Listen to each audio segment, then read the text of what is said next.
Komal Mathur and welcome to my show let's talk with Komal. दोस्तों, हम सब ने सुना है hard work is the key to success. If you are determined and if you are focused you can achieve anything in your life. तो आज हम अपनी जिस पर्सनालिटी से मिलने वाले हैं उन्होंने इस बात को प्रूव करके दिखाया है। कॉर्पोरेट वर्ल्ड में इनका बहुत ही ज्यादा अच्छा नाम है, साथ ही साथ अपनी लाइफ के सभी एस्पेक्ट्स को बैलेंस करते हुए ये आगे बढ़े हैं। So let's welcome CEO metal Balco mister Deepak Prasad sir. Hello sir. Hi. Thank you so much, आपने अपना वैल्यूएबल टाइम दिया लेट्स टॉक विद कोमल को, उसके लिए बहुत बहुत शुक्रिया। Thank you. सर, सबसे पहले हम आपकी अर्ली लाइफ के बारे में कुछ जानेंगे, तो आप अपनी अर्ली लाइफ के बारे में हमें बताइए। बिल्कुल, मेरा जन्म बिहार में हुआ है और छोटे से गांव में हुआ है। वहाँ से गांव से छोटे शहर में आना और छोटे शहर से एक बड़े शहर में जाना है, बहुत ही डिफरेंट फीलिंग था, सो अगर गांव के बच्चे को शहर में डाल दो और शहर शहर की चकाचौंध बहुत डिफरेंट होती है। एग्जैक्टली। तो वो बहुत ही डिफरेंट था मेरे लाइफ में। उसका कुछ अच्छा असर भी हुआ, कुछ बुरा असर भी हुआ, but somehow I was able to carry myself, ये मैं बोल सकता हूँ। और जहाँ तक बचपन की बात है, पढ़ाई की बात है, तो मैं कुछ बहुत अच्छा स्टूडेंट था नहीं, कभी कभी रहा नहीं। तो मेरे फादर ने बोला कि आप विलेज में आप रह रहे हो और आपको यहाँ से आगे बढ़ना है, तो आपको खुद सोचना चाहिए कि आप क्या कर रहे हो और कैसे अपने आप में चेंज लेके आओगे। तो मैं भी काफ़ी हद तक सोचा करना क्या चाहिए मुझे, पर कुछ सोल्यूशन मिल नहीं रहा था। तो एक बार मेरे दादाजी ने मुझे कहा कि अगर तुम अपनी लाइफ में चेंज लाना चाहते हो तो तुमको सोचना पड़ेगा, करना पड़ेगा, और मैं बताऊंगा नहीं क्या करना पड़ेगा तुम्हें, पर मैं एक चीज सजेस्ट जरूर कर सकता हूँ। तुमसे अच्छा स्टूडेंट कौन है, आप उनसे मिलो, उनसे सीखो कुछ।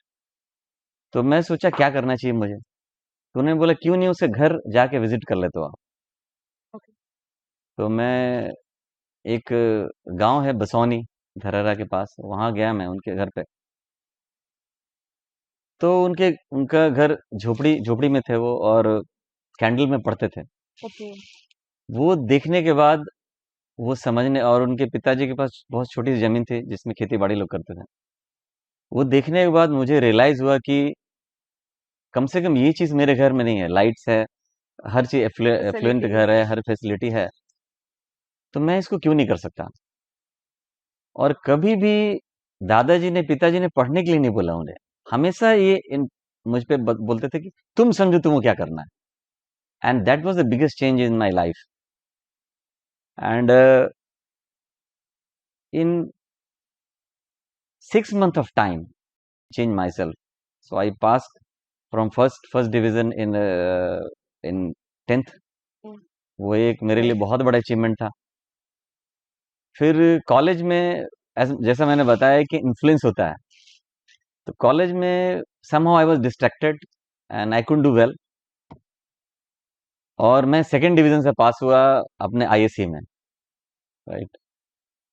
अगेन इसके बाद फिर मुझे फीडबैक मिला अपने पेरेंट्स से कि I think you are not doing right, something to do different. पर एक चीज अच्छी थी मुझ में, शायद घर वालों का ऐसा रहा या अपने दोस्तों से सीखा, कि hit when iron is hot, वो प्रिंसिपल हमेशा रहा। और सिर्फ 3 महीने मैंने पढ़ाई की इंजीनियरिंग एंट्रेंस के लिए, क्योंकि हमेशा लगता था कि बहुत जल्दी बहुत कुछ अचीव कर सकता हूं मैं। तो वो 3 महीने की पढ़ाई जो की मैंने इंजीनियरिंग एंट्रेंस के लिए, वो मेरे लिए सबसे ज्यादा इन्फ्लुएंसिंग रहा मेरे लाइफ में। और वो उस समय न खाना पता चलता था, न पीना पता चलता था, सिर्फ पढ़ाई पढ़ाई और पढ़ाई। इसका रिजल्ट ये मुझे मिला कि उस कॉलेज सिर्फ 2 ही लोगों ने इंटर से पास कर पाए, एक जो क्लास का टॉपर था और एक मैं था। सेकेंड वाले से। तो एक बहुत बड़ा मुझे इसका एडवांटेज मिला। So I must thank to all my parents and friends जो इन्फ्लुएंस किए मेरे ऊपर। तो ये दो तीन चीजें जो मैं बताना चाह रहा था। और हमेशा मुझे लगता था लाइफ में कि अगर मुझे कुछ आगे बनना है, बढ़ना है, तो कुछ ना कुछ डिफरेंट करना है मुझे लाइफ में, विच इज नॉर्मल से हटके है। इसका एग्जाम्पल मैं दे सकता हूं कि विलेज में जब मैं था तो वहाँ करीब 10 स्टूडेंट ऐसे थे जो मुझसे अच्छे थे और उनको फैसिलिटी नहीं मिलने के कारण वो वहीं पे रह गए। मेरे मेरे फादर पटना में थे, तो उसका फ़ायदा मुझे मिला कोचिंग इंस्टीट्यूट में या पढ़ाई-लिखाई में। इसका फ़ायदा मुझे बड़े शहर का जो फ़ायदा होता है वो मिला मुझे और मैं इस लेवल तक पहुँच पाया, एंट्रेंस एंट्रेंस पास कर पाया और कम्पीट कर पाया। अपने इंटरव्यू के दौरान मैंने एक चीज़ देखी भी और सीखी भी, वो ये थी कि हर वो पर्सनैलिटी जो कोई मुकाम हासिल कर चुकी है, कहीं न कहीं उन्होंने अपने आप को पहचाना। जैसे आपने कहा कि आप पढ़ाई में अच्छे नहीं थे, ऐसी चीज़ें मैंने बहुत से लोगों से सुनी है। तो इस चीज़ से मुझे और हम सबको ये सीखने को मिलता है कि हमें ही अपने अंदर की उस एनर्जी को पहचानना है, अपने आप को मोटिवेट हमें ही करना है। एवरीथिंग इज़ हमारे अंदर ही है, जो भी है वो हमारे अंदर है, बस हमें उसे पहचानना है, पहचानने की कोशिश करनी है। ये दोस्तों मेरा पर्सनल एक्सपीरियंस है, जो मैंने अपनी इंटरव्यू की जर्नी में पाया कि अपने आप को पहचानिए। तो थैंक यू सर, ये आपका सुन के मुझे बहुत अच्छा लगा। आपकी पढ़ाई कंप्लीट करने के बाद आपने आगे क्या किया? 4 साल इंजीनियरिंग करने के बाद मैंने एक्चुअली मुझे ओवर कॉन्फिडेंस भी कुछ ज़्यादा हो गया था। ओके। ये भी सच है। तो पढ़ाई करने के बाद उस समय एंट्रेंस हुआ करता था, जैसे कि सेल का, भेल का एंट्रेंस हुआ करता था और सेल के का जो एंट्रेंस टेस्ट था वो बहुत ही अच्छा मेरा गया और इंटरव्यू थोड़ा-सा वीक था बट आई वाज़ कॉन्फिडेंट कि हो जाएगा। आई थिंक इट वाज़ हो ही ओवर जाएगा। कॉन्फिडेंस हो जाएगा और अल्टीमेटली मेरा हुआ नहीं वहाँ पे। Okay. It was a big shock for me and I thought पता नहीं जॉब करना चाहिए, एमटेक करना चाहिए। तो मेरे फादर ने बोला कि एमटेक कर लो और मैंने गेट का एग्ज़ाम भी दिया था, तो उसमें 90 परसेंटाइल आया था मेरा। बट इतना कॉन्फिडेंस था कि मुझे शायद आगे पढ़ाई नहीं करनी है, जॉब करना है, राइट? तो इसको लेके मैंने किसी भी आईआईटी और बीआईटी में एडमिशन हो रहा था मेरा, बट मैंने नहीं लिया बिकॉज़ मुझे जॉब करना था, ऐसा उस समय का सोच था। बट जब नहीं हुआ तो ये मेरे लिए बहुत बड़ा धक्का था। तो करीब 3 महीने तक कोई जॉब मेरे हाथ में नहीं था, तो मेरे फादर ने कहा कि यू कैन स्टार्ट एनीवेयर हाँ, क्योंकि पास करने के बाद कभी ये नहीं सोचना चाहिए कि बहुत अच्छी नौकरी मिलेगी तभी मैं शुरुआत करूँगा। तो मेरे फादर ने मुझे सजेस्ट किया कि why don't you join any industry? Don't look at salary. Salary क्या होता है?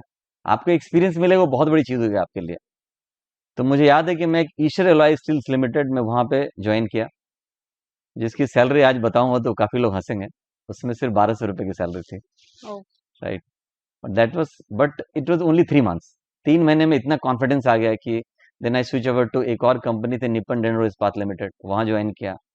फिर 6 महीने वहाँ मैंने काम किया। फिर नेशनल एल्यूमीनियम कंपनी लिमिटेड में मेरा सिलेक्शन हुआ, देन आई जॉइन्ड देयर। तो नेशनल एल्यूमीनियम कंपनी लिमिटेड में करीब 2 साल रहा वहाँ पे और उसके बाद ये भी बहुत ही इंटरेस्टिंग स्टोरी है कि I was little bit better, I won't say very good but little better in making biodata for the people. तो अपने क्योंकि वहाँ पे 5 साल एक्सपीरियंस चाहिए था, अल्बा एल्यूमीनियम बेयरिंग के लिए जो इंटरव्यू का सिलेक्शन होना था। तो वहाँ पे सबके लिए बायोडाटा बना रहा था मैं। तो ल तो मेरे फ्रेंड्स ने बोला तुम क्यों नहीं अप्लाई करते हो? मैं बोला मेरा तो अभी हार्डली 1.5 साल या 2 साल हुआ है कि I don't think they are going to select it. I am not I don't qualify for that. बोले अप्लाई करने में क्या जाता है? अप्लाई कर दो। तो मैंने भी अप्लाई कर दिया वहाँ पे। तो and you won't believe interview क्या था? कितने भाई-बहन हो? क्या करते हो? ओके। आपके फादर क्या करते हैं? ये मेरा इंटरव्यू था। एक्चुअली फैक्ट ये है कि उन लोगों ने शॉप फ्लोर में पता लगा लिया था कि लोग करते क्या हैं शॉप फ्लोर पे। That was the one of the success. So I always believed कि आप अपना एफर्ट डालो। You don't look at anybody is looking at you और नॉट। उसका कोई मतलब नहीं होता है। अगर आप में पोटेंशियल है, आप कुछ करना चाहते हो, कर रहे हो, तो दुनिया में आप नजर आओगे। आपको बिल्कुल नहीं देखना है कि कहाँ से रिजल्ट आने वाला, आपको क्या फायदा होने वाला है। सो ये एक तो मेरे लाइफ का एक छोटा सा लर्निंग है मेरे लिए, वो मैं आपके साथ शेयर करना चाह रहा था। Thank you for this tip, ये मेरे लिए भी बहुत अच्छी सीखने की बात है आपसे। आपका आपकी बालकों की जर्नी बताइए मुझे। हाँ, करीब 16 साल काम करने के बाद बहरीन में ऐसा लगा मुझे कि I don't think I am progressing well in my life, although everything is there, money was there, foreign country का जो होता है सारे सारी चीज सुविधा है, सब कुछ है, but somehow I was not getting progress in my career. तो वो एक बहुत बड़ा पॉइंट था जो मैंने वहाँ छोड़ा और बाल को ज्वाइन किया। और I must thank to my wife also in this. She also told me that you must go to India and अपने लोगों के बीच में रहने में कुछ और ही है, मजा आता है और सपोर्ट कर पाते हो, मिल पाते हो अपने फैमिली से, तो ये भी एक अलग फैक्टर था। तो it is very very good journey in Balco, and I must say Balco is a beautiful company, beautiful culture, beautiful people around। और जो चीज़ें मुझे यहाँ सीखने को मिली, मैंने मैंने कोई अच्छा काम किया हुआ ज़िंदगी में शायद, कि यहाँ यहाँ मैं इस कंपनी में ज्वाइन किया। And so supportive people, so influencing people, कि आज जो बाल्को कंपनी इतनी प्रोग्रेस हो रही है, इसका ये सब पीपल की वजह से है। जो भी यहाँ पे लीडरशिप टीम है, जो भी सीनियर मैनेजमेंट है, हमारी एक्सको है, one of the best exco I have seen. तो हम लोगों को, बाल्को टीम को, इस लैंड को फर्टाइल करना है। बहुत अच्छा लगा ये सुन के। अभी हाल ही में आपको अवार्ड मिला है टॉप 10 बेस्ट सीईओ का, उसके लिए बहुत बहुत कॉन्ग्रेचुलेशन आपको। Thank you very much. और to grab something like this you need to be very focused, very determined. So share your mantras. आप क्या फॉलो करते हैं कि लाइफ में आप धीरे धीरे धीरे धीरे उस सक्सेस को पाते जा रहे हैं और हम चाहेंगे आगे भी पाएं कि जो आप चाह रहे हैं, तो कुछ मंत्रास तो होंगे आपके। तो मैं चाहूंगी आप मुझे भी बताइए और हमारे सुनने वालों को भी बताइए। पहली बात तो मैं बोलूँगा कि भले ही मुझे अवार्ड मिला है, बट एक्चुअली मेरा अवार्ड है नहीं, ये मेरी टीम का अवार्ड है, और ये बाल्को के हर लोगों का अवार्ड है। क्योंकि मैं अगर कुछ हासिल किया हूँ तो बाल्को की वजह से, बाल्को के लोगों की वजह से। और जहाँ तक लीडरशिप का सवाल है, ये बहुत ही इम्पोर्टेंट है कि leader should be as a change agent, वो इन्फ्लुएंस करना चाहिए, कंट्रोल नहीं करना चाहिए, राइट? बहुत इंपॉर्टेंट है ये। और लीड बाय एग्जांपल होना चाहिए, and he should be developing team. अभी 2 दिन पहले राहुल जी भी यहाँ पे आए थे, हमारे अजित पति साहब भी हैं। क्लियरली थॉट प्रोसेस है हमारी लीडरशिप टीम का कि you should create leader, and that's what we are doing in the organization. So these are the few things I would like to share, कि यस, अपने आप को समझना है कि आप कहाँ पर हो, और जब तक आप कुछ चेंज नहीं करोगे लाइफ में, जो आज अभी आप कर रहे हो, अगर वही आगे करोगे तो रिजल्ट वही होगा जो अभी आ रहा है, राइट? तो आपको कुछ ना कुछ डिफरेंटली करना है, तब रिजल्ट डिफरेंट आएगा। एग्जैक्टली। एक और मेरे ख्याल से मंत्रा रहा है मेरा, सबसे पहले मैं डेट फिक्स करता हूँ, ग्रेट। और उसके बाद सोचता हूँ मुझे करना क्या है। तो little bit lighter note, you will be surprise to know that मैंने पहले शादी के डेट पहले फिक्स की, ओके। उसके बाद मैंने सोचा किस लड़के शादी करना है मुझे। Okay. So this is very interesting part.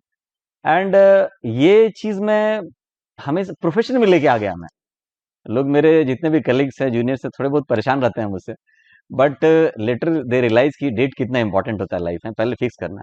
क्योंकि अगर आप डेट फिक्स कर लो तो रीवर्किंग करने में, रिवर्स वर्किंग करने में आपको बहुत आसानी हो जाती है, एंड देन उसके अकॉर्डिंगली काम हो जाता है। So it's very very simple method, right?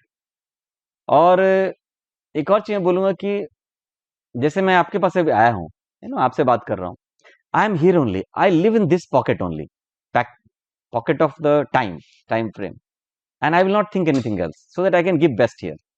Then when I will leave this, I will go to some other meeting or some other discussion, I will completely forget about this, right? Present moment में जीना हाँ, कहते हैं present. तो ये शायद भगवान का दिया है, and I think this working for me very well. Okay.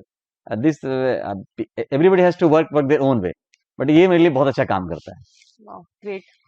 फिर भी मैं कहूंगी वो टारगेट वाली बात बहुत अच्छी है। अगर हम उससे कुछ सीख पाए तो वो हमें लाइफ में जरूर पे करेगी कहीं ना कहीं। Absolutely, absolutely, no doubt. ये तो था आपका सक्सेस, हर समय का सक्सेस है, तो फेलियर भी है कहीं ना कहीं। तो आप बताइए अपने कुछ ऐसे फेलियर अगर आपकी लाइफ में हैं, तो ताकि हम ये भी जान पाए कि हमें उन फेलियर्स से भी आगे निकलना होता है सक्सेस के लिए। तो अगर आपकी लाइफ में कुछ ऐसे हर्डल्स आए हैं तो आप उन्हें भी शेयर करें हमारे साथ। एक तो हर्डल मैंने शेयर किया आपके साथ कि राइट टाइम पे राइट अपॉर्चुनिटी नहीं ग्रैब करने की वजह से जो मुझे फ्रस्ट्रेशन हुआ था, राइट, 3-4 महीने तक समझ में नहीं आया क्या करना है, राइट। तो वो है कि और फेलियर को भी चैलेंज के रूप में लेना चाहिए आदमी को, राइट, कि अगर मुझे नहीं मिला है तो I should come up with better thought, better understanding, better challenging steps to work on. Yes.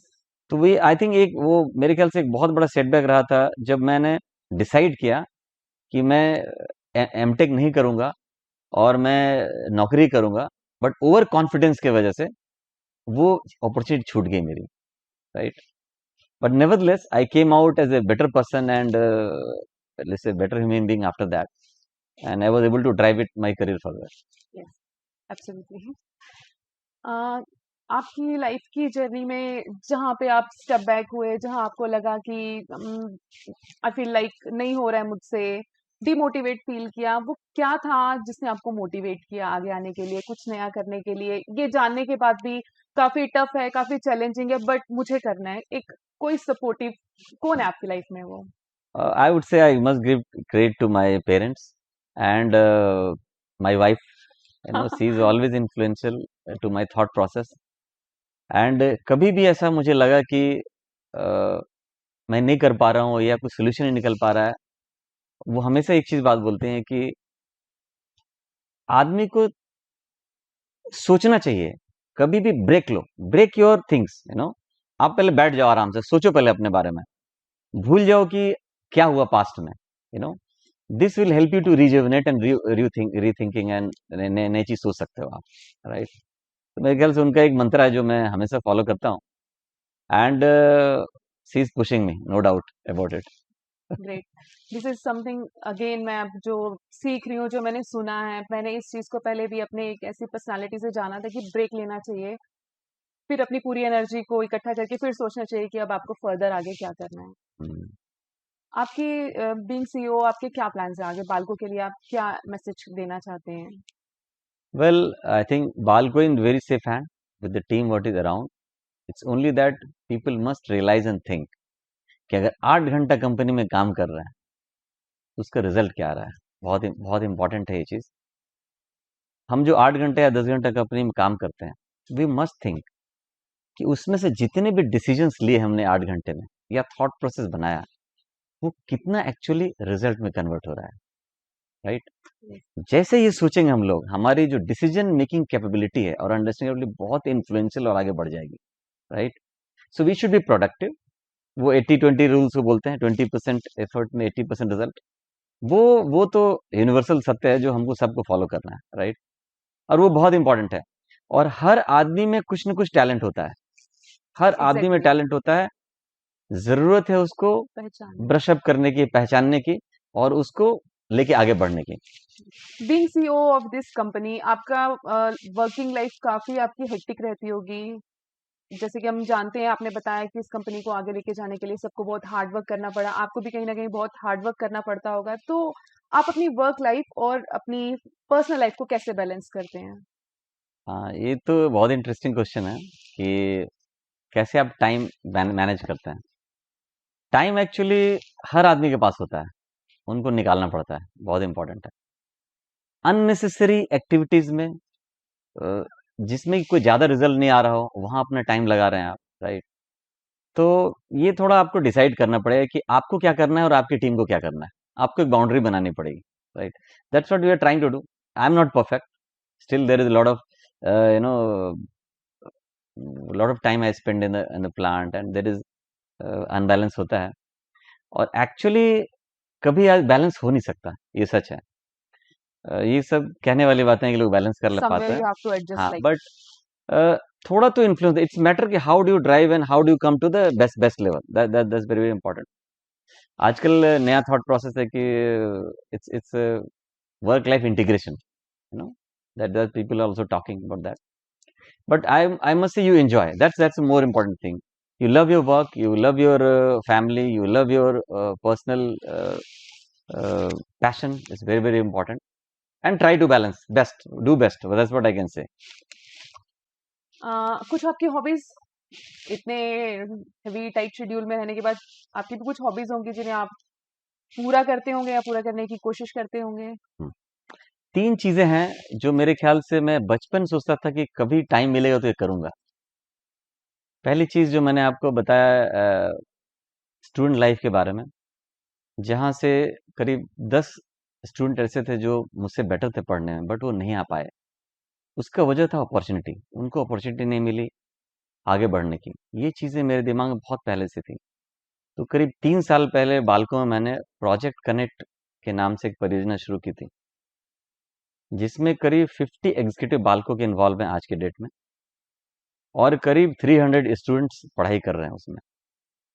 और ये भी सोचा मैंने कि कभी न कभी अगर मैं किसी को विद्या दान दे सकता हूँ या ऐसा कुछ फैसिलिटी क्रिएट कर सकता हूँ जहाँ की उसके जैसे बनने की लोग कोशिश करें। जैसे कि जो पढ़ाने वाले हैं वो सब इंजीनियर्स हैं मोस्टली, अगर वो खुद पढ़ाएंगे बच्चों को, गांव के जो बच्चे लोग हैं, तो उनका ज़्यादा इन्फ्लुएंस हो लोगों का लोग।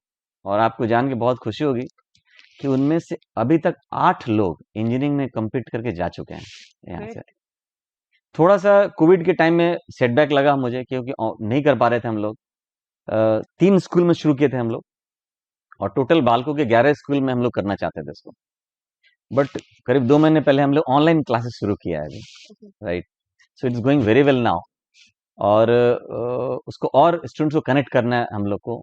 और हम लोग की टीम जो है, एग्जीक्यूटिव टीम है, उन्होंने ये बनाया उसमें कि इनके लैंग्वेज में जो डिफिकल्टी होती है इनके लाइफ में, कि कैसे डिफिकल्ट पोर्शन को, डिफरेंट चैप्टर्स को कैसे इजी करें, वैसा प्रोग्राम हमने बनाया है। तो I think it's working very well and I am sure इससे काफ़ी बच्चे लोग बेनिफिटेड होंगे। और कभी भी बालको और कोरबा से बाहर निकल के जाएंगे, और कभी मुलाकात उनसे हुई 20-30 साल के बाद, अगर कोई कोई बहुत बड़ा आदमी यहाँ से निकल जाए, तो उससे मुझसे ज़्यादा खुशी किसी को नहीं हो सकती इसकी। बहुत अच्छा। एक था ये। दूसरा थिंकिंग था मेरा फिटनेस। तो मैंने काफ़ी कोशिश की है फिटनेस को बरकरार रखने की। और इसके मंत्र बताना बहुत मुश्किल है, लेकिन yes, if you have balance diet and if you do some exercises, and stress ज़्यादा नहीं होना चाहिए, और बहुत इंपॉर्टेंट है। तो ये विल बी एवरेज। हम लोग शाहरुख खान और सलमान खान तो बनना नहीं है, बट ठीक है, एक मेंटेन कर रहे हैं, दैट्स फाइन। तीसरी जो बहुत ही इन्फ्लुएंसिंग रिसेंटली रही है मेरी लाइफ में, वो है Beats and Tones music academy. करीब 1-1.5 साल पहले हमने बीट्स एंड टोन्स एकेडमी यहाँ की बनाया था यहाँ पर, जहाँ हम लोग शूटिंग भी कर रहे हैं। तो इसमें करीब 30 स्टूडेंट के आसपास थे, और उन्होंने काफ़ी अच्छा सीखा। और पंकज सोनी जानते हैं आप, वो बहुत अच्छे म्यूजिक के जानकार हैं, उनको उनको लेके हम लोग आए थे, और काफ़ी इन्फ्लुएंस, काफ़ी अच्छा सीखे। बट अगेन कोविड के चक्कर में हम लोग फिर से थोड़ा सा पीछे हट गए। बट आई वुड से कि कोविड के वजह से एक बहुत ही अच्छा चीज़ हुआ हमारे लाइफ में। तो इसकी शुरुआत हुई, मेरे एक फ्रेंड है, he is director in Bhojpuri movie in Bihar. He send me one corona song, उन्होंने एक भेजा। तो मैंने प्लांट में बोला कि चलो इसको एक सॉन्ग, इसको किसी को म्यूजिक को बोल के बनवा देते हैं, और लेट्स सी उसमें रिकॉर्ड करेंगे, और जिसमें बालकों की चीज़ें बाहर आएंगी। बट सम आगे नहीं बढ़ पा रहा था। तो एक दिन मैंने सोचा कि इसको मैं क्यों नहीं बनाता हूँ। ग्रेट। देन आई कॉल्ड मेरे कलीग निकित सोनी को कि इस पे तुम कुछ लिखते क्यों नहीं हो, let's will create out together. तो उसने कुछ 3-4 लाइनें लिखी, फिर उसको, मैंने पंकज सोनी और निकित को बुलाया, और साथ में हम लोगों ने बनाया। Then that was our first song. Okay. तो वो हमने रिलीज किया था, जिसमें कि बालकों में जो, उसमें काफ़ी चीज़ दिखाई गई थी कि बालकों में कितने शिद्दत के साथ, कितने मेहनत के साथ लोगों ने काम किया, जिसकी वजह से आज हम ऑलमोस्ट कोरोना पे जीत पा गए। और कोरोना अभी बालकों में एक भी केस नहीं, पॉजिटिव केस नहीं है। That's very very good thing. कहीं ना कहीं वो गाना भी लोगों को हेल्प किया है। बट इसमें कोई डाउट नहीं है कि बालको मैनेजमेंट और बालको लोगों ने जो कोरोना को डिफीट करने के लिए मेहनत किया, वो बहुत ही काबिल तारीफ है। इनफैक्ट इसके एग्जाम्पल दिया जा रहा है दूसरे कंपनीज में, दूसरे ग्रुप कंपनीज में। बहुत ही अच्छी बात है ये। बीट्स एंड टोन्स, क्या है ये beats and tones? Beats and tones एक प्लेटफॉर्म है जो कि टैलेंट को प्रमोट करता है। Very clearly it's for entertainment. आप अगर टैगलाइन देखेंगे तो उसमें क्लियर कट है, it's for entertainment and promotion of talents. So अभी हम लोग ऐसा सोच रहे हैं कि हम लोग खुद अपना गाना क्यों नहीं बनाए, हम लोग खुद से लिखें, खुद सा गाना बनाए। तो अभी तक करीब 20 सॉन्ग्स हम लोग बना चुके, उसमें से 4 ओरिजिनल सॉन्ग हैं और बाकी कवर सॉन्ग्स हैं, राइट। तो I would say we have started a journey, we don't know कहाँ जाएंगे हम लोग, राइट। बट बहुत सारे थॉट प्रोसेस मेरे दिमाग में है, राइट। बट मैं चाहता हूँ कि मेरी टीम मेरे साथ हो तो ज़्यादा अच्छा रहेगा, बिल्कुल, जैसे कि क्योंकि आपने कहा हमने बनाए, तो आपकी टीम से मिलना तो बिल्कुल बनता ही है। राइट, और बिना टीम वर्क के होता नहीं। एग्ज़ैक्टली, जिस सही तरह कहा। से हम लोग बिजनेस को ड्राइव करते हैं, म्यूजिक भी एक टीम ही ड्राइव करती है, अकेला कुछ नहीं कर सकता आदमी। बिल्कुल। तो चलिए मिलते हैं आपकी टीम के साथ। So finally this is the team of Beats and Tones. आप सबसे मिलके मुझे बहुत अच्छा लगा। तो जहाँ बात टीम की आती है, तो आप मुझे बताइए आपने अपनी टीम कैसे चुनी? मतलब there are so many but आपने इनको अपने साथ चुना है, तो क्या वो बात है? ये है मेरी टीम, ये है पंकज सोनी, सारेगामा के छत्तीसगढ़ के विनर रहे हैं। ग्रेट। और इनसे जब भी मिलता हूँ तो मेरा मेरा इन्फ्लुएंस, मेरा जो थॉट प्रोसेस है वो बहुत ही सातवें आसमान पे होता है। और ये है निकित सोनी, हेलो। जो हमारे साथ ही is head of planning in great. BALCO, working with me. इन दोनों के बारे में मैं इतना ही बोल सकता हूँ कि इनमें जो एनर्जी है, जो थॉट प्रोसेस है और जो पैशन है और कुछ नया क्रिएटिव करने की तमन्ना है, वो सबसे ज़्यादा है। वाओ! और ये तीनों चारों क्वालिटी मुझे बहुत अच्छी लगती है इनको। टाइम कोई कंस्टेंट नहीं है। जब भी डिस्कस करने बैठते हैं हम लोग कि ये कोई नया म्यूजिक बनाना है, नया थॉट प्रोसेस बनाना है, ये लोग अवेलेबल होते हैं। ये सबसे अच्छी बात है। किसी भी चीज़ को बनाने के लिए टाइम, पैशन, डेडिकेशन, एनर्जी की बहुत ज़रूरत होती है। और मैं कॉन्फिडेंटली बोलता हूँ इन दोनों में कूट-कूट के भरा हुआ है। सो ये खासियत है आपकी टीम की। यस। तो ये तो था जो आपका मानना था इन लोगों के लिए। मैं पंकज सर से पूछना चाहूँगी कि आप बीट्स एंड टोन से क्यों जुड़े? जैसा कि मैं बीट्स एंड टोन से जुड़ा, मैं सारेगामापा छत्तीसगढ़ विनर रहा 2005 में। शशान और ओपी नैयर साहब उसमें जज थे। मैंने गाना ऑल ऑफ सडन वहाँ पे जो गाया, उस जगह पे जाते जाते मुझे ये लगा कि पहले मैंने जो गाना सेलेक्ट किया था वो गाना ही दूसरा था, और जाते जाते मैंने गाना चेंज किया। ऑल ऑफ सडन जो वहाँ पे गाना इंस्टेंट जो आया, एक क्लासिकल सॉन्ग था, जिस गाने के तहत मैं सेमीफाइनल से फाइनल पे गया और फिर वहाँ पे सेलेक्ट हुआ मेरा। तो ये तो मेरी एक म्यूज़िक की छोटी सी जर्नी थी। फिर उसके बाद एक ऐसा टर्निंग पॉइंट आया कि म्यूज़िक कुछ समय तक मेरे लाइफ से छूटते चला गया। मेरे लगभग लगभग मैंने 5-8 साल संगीत से बहुत दूर रहा मैं। कुछ प्रॉब्लम्स ऐसी रहीं जिस कारण से मैं नहीं कुछ कर पाया। फिर एक मौका मिला, क्या जैसे गिटार बजाना, अपना संगीत को फिर से मैंने अपने घर में चालू किया, सिखाना हुआ मेरा। फिर धीरे से मैं दीपक सर के साथ में मिला बीट्स एंड टोन के प्लेटफॉर्म पे। और यहाँ पे एक इनके साथ में एक जुड़ने से एक बहुत अच्छा एक मुझे ये मिला, इनका पैशन देख करके मुझे अपनी एक पुरानी जो एक मेरी मतलब जो सोच थी कि मुझे भी ऐसा कुछ करना चाहिए, वो एक इनके साथ में ट्यूनिंग बहुत अच्छी मिली। और फिर निकेत भी साथ में रहे। मैं लिख नहीं पाता बहुत ज़्यादा गाना, पर ये है कि हाँ, कंपोज करने का मुझे बहुत अच्छा शौक है, शुरू से रहा कि मैं गाना कंपोज करने की कोशिश करूँ। एंड सर का ये हमेशा रहा कि यार पंकज, हम कुछ एक नए गाने बनाएं। कवर वर्जन जितने भी हैं, कवर्स तो हर कोई कर रहा है, तो हमने कवर वर्जन कोशिश की, पर उसके साथ साथ में ये रहा कि हम ऑफिशियल वीडियो हम खुद अपने कैसे बनाएं।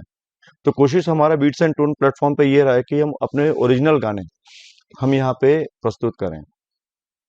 और इसमें मुझे काफ़ी कुछ सपोर्ट मिला निकेत का, और सर का तो खैर है ही हमारे साथ में। मतलब ये हमारे लिए पूरे प्रेरणादायक है इस चीज़ के लिए कि हाँ, कि पंकज ये करना है। इनका मैं हमेशा से यहाँ पे अपने साथ में जब भी रहा, एक डेट इन्होंने हमेशा बोलते रहे कि पहले डेट फिक्स करो और वहां से रिवर्स चलो। तो वो एक चीज जो दिखी है हमको, वो कहीं ना कहीं आज पर्सनल लाइफ में भी ये चीज दिखती है। हाँ यार, एक डेट पहले फिक्स हो जाए, फिर वहां से बैक आओ, तो कुछ चीजें दिखती हैं कि हाँ, अब ये टारगेट तब पूरा हो पाएगा। नो डाउट कभी कभी प्रेशर ज्यादा हो जाता है, बट उस प्रेशर में भी एक कहीं ना कहीं रिलीज हो जाता है प्रेशर भी कि हाँ, अब करना है तो करना है बस। और कई गाने तो ऐसे बने हमारे, अभी जो हमने बालको प्लेटफॉर्म के लिए कुछ गाने बनाए और कुछ बीट्स एंड टोन में पर्सनल हमने फिर अपने इसमें किया। 10 मिनट भी नहीं लगे, बैठे हैं ये गाना बनाना है। एक बालको के लिए हमने फिकर ना कर एक सॉन्ग बनाया, उसमें निकेत ने 2 लाइन लिखी और फटाफट फटाफट यहीं पे बैठ करके 10 मिनट, मतलब हमने ऐसा टाइम देखे होंगे, 10 मिनट में वो गाना कंपोज हुआ, गाने का पूरा एक फ्रेम आउटवर्क कंप्लीट हुआ और सर ने इसमें काफी एग्रेशन के साथ में उस गाने को खत्म किया। ग्रेट।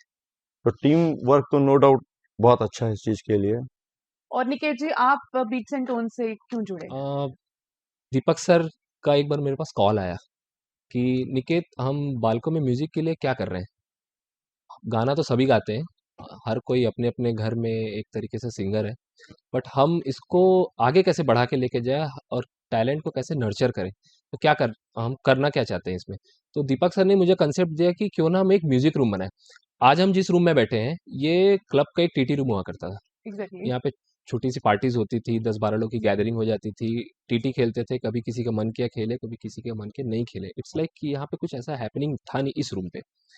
देन मुझे अच्छे से याद है, मैं और दीपक सर यहाँ आए थे, हमने इस रूम को चुना, सारे डायमेंशंस लिए, सिविल डिपार्टमेंट को बुलाया, सारी डिज़ाइनिंग करी दीपक सर ने कि यहाँ पे क्या रहेगा, कैसे हम करेंगे, कंसेप्शलाइज किया सारा चीज़। ये करने के बाद हार्डली 1.5 महीने के अंदर अंदर ये रूम को हमने पूरी तरीके से डिज़ाइन किया, किस तरीके एकॉस्टिक करना है क्या। सो ऐसे फाइनली बीट्स एंड टोन्स बना। तब तक ये बीट्स एंड टोन्स ही था बस, एक एक स्टूडियो था बीट्स एंड टोन्स नाम का। देन यहाँ पे फिर दीपक सर ने बोला कि अब इसको आगे और कैसे आगे बढ़ाया जाए, तो हमने स्टार्ट की, हम क्लासेस स्टार्ट करेंगे। हमने एडवर्टाइजमेंट निकाला कि क्लासेस करनी है, लाइक गिटार की क्लासेस हो गई, क्लासिकल म्यूजिक हो गई, तबला हो गया, सिंथेसाइजर हो गया, ऑक्टापैड हो गया। हमने सारा इंस्ट्रूमेंट खरीदा हुआ था। ज़माना ऐसा है कि गिटार की तरफ ज़्यादा अट्रैक्ट होता है। देन फिर उसके बाद क्लासिकल म्यूजिक, तबला, ऑक्टापैड, ये सब मतलब धीरे धीरे कम होते जाते हैं लोग। तो सबसे पहले हमने गिटार की क्लासेस स्टार्ट करी। पंकज सर ने स्टार्ट किया इस यहाँ पे गिटार की क्लासेस, तो यहाँ से जो पहला श्री गणेश हुआ वो गिटार क्लास का हुआ। देन हमने स्टार्ट किया यहाँ पे क्लासिकल म्यूजिक का एंड तबला का ऑल्सो। उसके बाद वो गिटार की क्लासेस में करीबन दीपक सर कंटिन्यूसली मेरे फॉलोअप करते रहते थे, निकेत आज कितने स्टूडेंट हैं, आज कितने स्टूडेंट है, आज कितने स्टूडेंट है। वो हर हफ्ते मुझे बुला के पूछते थे कि आज कितने हो गए सर, आज 12 है, आज कितने हो गए सर, आज 18 है, आज कितने हो गए सर, आज 16 है। तो 16 क्यों है, 2 क्यों छोड़ा, 2 ने क्यों छोड़ा, फिर से कंप्लीट फॉलो। हाँ, कंप्लीट फॉलोअप। जैसा सर प्रोफेशनली प्लांट में मुझसे फॉलोअप लेते हैं, ये इसका भी फॉलोअप लेते थे सर, कि कैसे मतलब स्टूडेंट और कैसे आगे बढ़ेंगे। तो हमने ऑलमोस्ट 1 साल में 32 स्टूडेंट तक हम गए। उसके बाद फिर कोरोना आ गया, सबने बहुत अच्छा सीखा, बहुत अच्छा परफॉर्म भी कर रहे हैं। एंड हमने न्यू ईयर में, लास्ट ईयर न्यू ईयर में भी हमारी बीट्स एंड टोन्स की परफॉर्मेंस दी थी। एंड उसके बाद रोहित सोनी की wife, she was one of हाँ, द रोहित सोनी से सर थे, हाँ, रश्मि मैम थी, डी सुनील सर के उनकी वाइफ भी आती थी, डी सुनील सर की वाइफ। देन उसके बाद फिर कोरोना आ गया, कोरोना के बाद फिर वो कंप्लीट वो बंद हो गया। अब कोरोना के बाद जैसे आपको सर ने बताया कि कहाँ से हमने ओरिजिनल म्यूजिक का कंसेप्ट स्टार्ट किया। ओरिजिनल म्यूजिक का सर के एक फ्रेंड है, म्यूजिक डायरेक्टर है बिहार में, उन्होंने वो कंसेप्ट दिया था ओरिजिनल म्यूजिक का। तो मुझे सर ने 15 मई को कॉल किया सुबह सुबह कि निकेत, मुझे डेट अच्छे से याद है कि निकेत हमको एक कोरोना सॉन्ग बनाना है। तो मैं बोला ठीक है सर, बन जाएगा। फिर वो कहीं ना कहीं वो मेरे साइड से डिले हो गया। फिर एक दिन सर का फॉलोअप कॉल आया और डांट के साथ आया, ये कब बनेगा सॉन्ग मैं तुमको 2 बार बोल चुका, अभी तक सॉन्ग क्यों नहीं बना। फिर हमने बैठ के मतलब 2-4 लाइन मैंने लिखी, फिर सर के पास गए, 2-4 लाइन लिखने के बाद यहाँ पे जैसे पंकज सर ने बताया, इस कमरे में हम बैठे हैं, 10 मिनट के अंदर वो 2 अंतरा बन गया और अगले 10 मिनट में सारी म्यूजिक बन गई। वाओ। ये इस रूम का, इस बीट्स एंड टोन्स का जो एम्बियंस है, इस बीट्स एंड टोन्स का जो माहौल है ना, वही ये चीज लेकर आता है हमेशा यहाँ पे। आज हम अगर बाहर जाके बैठेंगे, कहीं बाहर अलग अलग बैठेंगे, फोन में हम कंटिन्यूअसली बात करते रहते हैं बीच बीच में, अगर हम फोन में बात करेंगे वो कंसेप्ट आता नहीं। बट इस रूम में मतलब कहा जाए कि सरस्वती माँ की ऐसी कृपा है कि जब जब हम यहाँ बैठे, हर गाने 15 मिनट, 20 मिनट, 25 मिनट में कंसेप्टलाइज हुए। ओरिजिनल गाने जितने भी इसी में ही बने। आज हमने 4 हमारी कंपोजिशंस बनाई हैं, लिखे भी सब यही हैं, कंपोज भी यही किए हैं, फाइनल म्यूजिक भी यही तैयार हुआ है और सारी रिकॉर्डिंग भी यही हुई है। बहुत पॉजिटिव ऑरा है यहाँ का। बहुत पॉजिटिव है, सारी रिकॉर्डिंग भी यही हुई है। एंड इस जगह से जुड़ने का जो सबसे ज़्यादा जो मुझे इंटरेस्ट था सबसे ज़्यादा, मैंने 2012 में एक गाना लिखा था। ऐसे ही बैठे-बैठे एक गाना लिखा, उस गाने को मैंने यूट्यूब में कंपोज़ करके अपलोड किया। लास्ट 8 साल में हार्डली उसके 200 व्यूज़, मतलब वो गाना कहीं गुम सा हो गया था। और आज इस अगले पिछले 8 महीने में हमने 4 गाने कंसेप्चुअलाइज़ किए हैं, more than I think 4000 hours हो चुका है हमारे गाने के। ग्रेट। एंड जो सर का जो गाइडेंस है, मतलब सर का जो फ़ॉलो-अप है, सर का जो लीडरशिप है इस चीज़ को ड्राइव करने के लिए, वो बहुत ऑसम है। सर हमको बोलते हैं, "निकेत, पंकज, तुम्हारी फ्रीक्वेंसी नहीं है मेरे फ्रीक्वेंसी से, मैच नहीं हो रही। तुम्हारी स्पीड हमारी स्पीड से अच्छी नहीं है। तुम मेरी स्पीड मैच नहीं कर पा रहे हो।" तो हमेशा हम सोचते हैं कि सर की स्पीड मैच कर सके।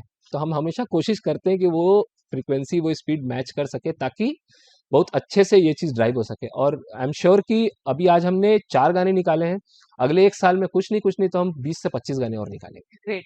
बहुत अच्छा आपका सोच है, बहुत अच्छी सोच है यस। आपकी। कहीं न कहीं आप तीनों को देख के ना मेरे मन में एक बात आ रही है जो मैं कहना चाहूँगी, आप तीनों वो शंकर, एहसान, लॉय की जोड़ी लग रहे हो।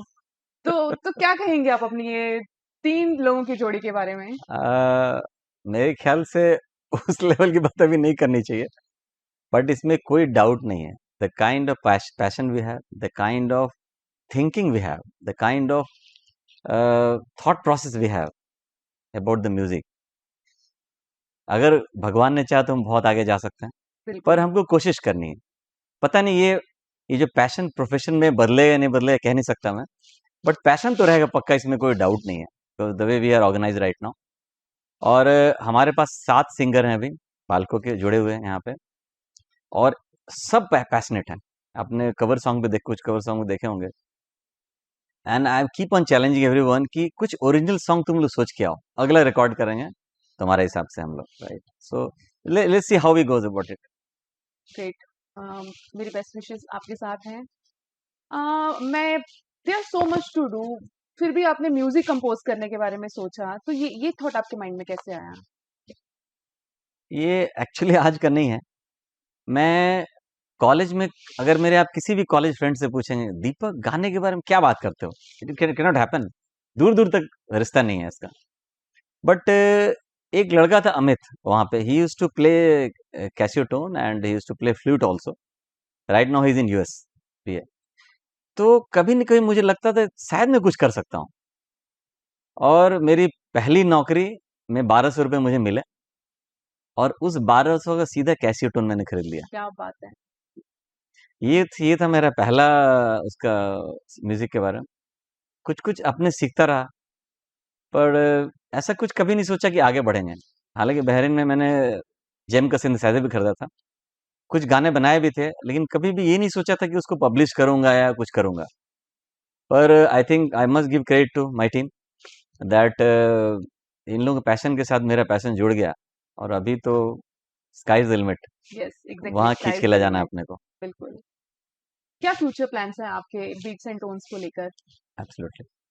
अभी तो ये बालको लेवल पे है, और मेरे ख्याल से अभी भी कुछ लोग और जुड़ना बाकी है बालको का, और मैं इसे बालको तक लिमिट रखना नहीं चाहता। बालको, कोरबा, छत्तीसगढ़, इंडिया, कोई इस प्लेटफॉर्म पर कोई भी आ सकता है, and I am seriously thinking to creating a digital platform जहाँ की कोई भी म्यूजिक डायरेक्टर, कोई भी सिंगर, कोई भी प्लेयर आ सकता है उस पर, एंड कुछ सोचूंगा मैं कैसे कमेटी बनाएंगे और क्या करेंगे, so that we can create the original songs. हम लोग हर स्टेट के का जो फोक सॉन्ग है उसको पिकअप करना चाहते हैं, जो इंस्ट्रूमेंट छिप गया है, बाहर नहीं आ रहा, उस इंस्ट्रूमेंट को बाहर लाना चाहते हैं। इस टाइप का थॉट प्रोसेस है, and we want to do, our dreams are very very high.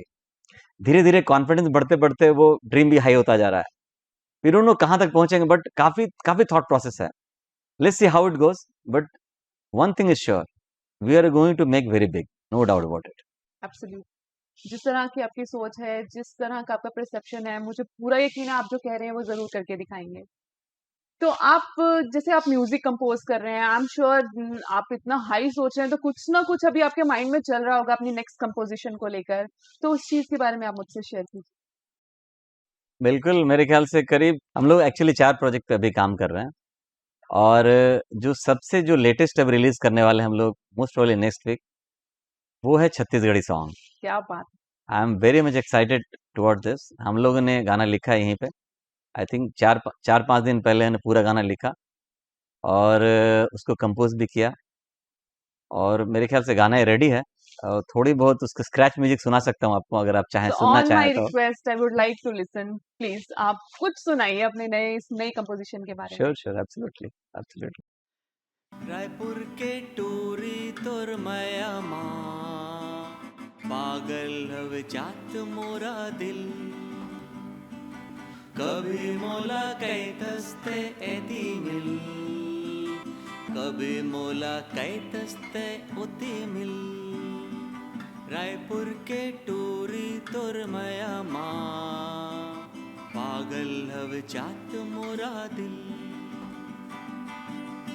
तो इंडिविजुअल आपकी लाइफ के बारे में जान के, बीट्स एंड टोन्स के बारे में जान के और आपके पूरी टीम के बारे में जान के मुझे बहुत अच्छा लगा, बहुत इंस्पायर मैंने फील किया। तो दोस्तों, उम्मीद करती हूँ मेरे साथ साथ इनकी जर्नी के बारे में जानकर आप भी बहुत मोटिवेट फील करेंगे, बहुत इंस्पायर फील करेंगे। Last but not the least, मैं अपनी सभी स्पॉन्सर्स को थैंक यू कहना चाहूंगी, fitness headquarter and nutrition headquarter और साथ ही साथ पोस्टर पॉइंट। तो जल्द ही मैं आपको दोबारा एक ऐसी इंस्पायरिंग स्टोरी सुनाऊंगी जिसको सुनकर आप बहुत ही मोटिवेट फील करेंगे। तब तक के लिए स्टे ट्यून्ड। Thank you.